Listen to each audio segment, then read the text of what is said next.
Hi, this is Trevor, and welcome back to our weekly Tarot Card Challenge. Today is Saturday, September 20th, 2014, and we've been working through the Rider-Waite Tarot deck. Once again, I have set aside the cards that we've covered already, and those videos can be found here on this YouTube channel. And also for more information about my work, about booking appointments either in person or over Skype, you can find that information on my website at trevorsense.com.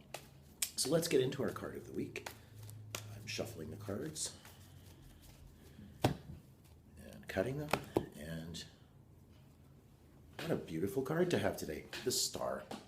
And again, the Star card is part of the major arcana within the tarot. The tarot is actually divided into two sections: the minor arcana, which is very similar in its structure to playing cards. It has the four suits. And then there are the major arcana cards. And again, you'll oftentimes see in Hollywood movies, these are the cards that seem to be very compelling and dramatic.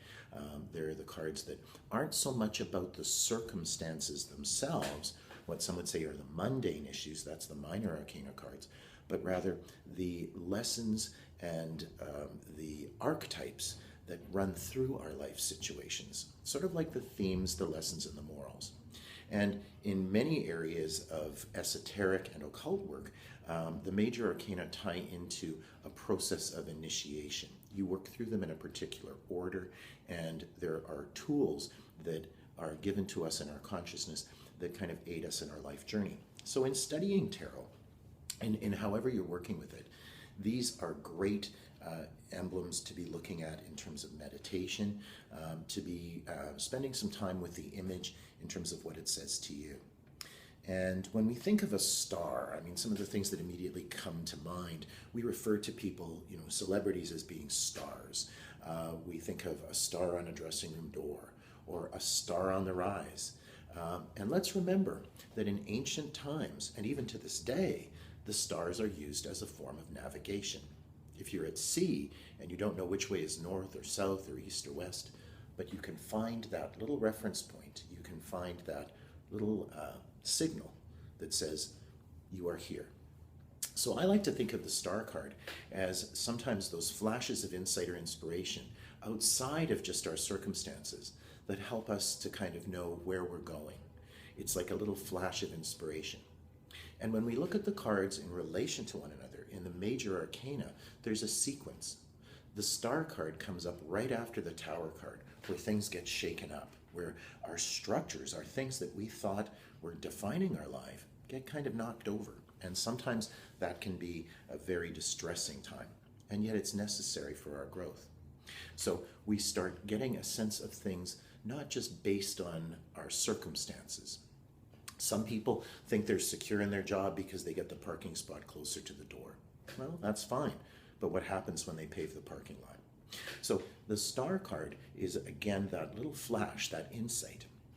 And it comes up before the Moon card and the Sun. And when we look at those cards comparatively, they're different aspects of our consciousness.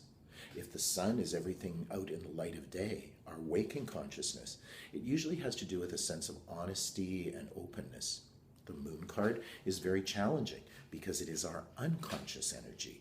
It is what's seen by the subconsciousness. So just like the moon is reflected light, and we are seeing things colored by our perceptions, the Star card is that little flash. It can go on in a very brief moment, actually what the scientists call a nanosecond.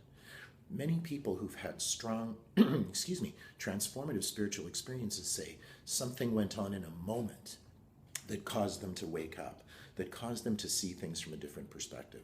So sometimes the Star card can be a wonderful sense of that inspiration that's going on. So there's just some random thoughts on the Star card. I hope everyone's star is on the rise today, and that you're gaining that little flash of insight that helps you to look beyond circumstances and to see your true potential. I think part of the reason the figure is naked, and we've talked about this before, is that our roles in some ways are cast aside. The truer self is revealed. I think of this card when I hear the saying, we are not so much human beings trying to have a spiritual experience, but spiritual beings having a human experience. So perhaps this is a little reminder of that. I hope everyone has a great week. Take care, and we'll talk to you again soon.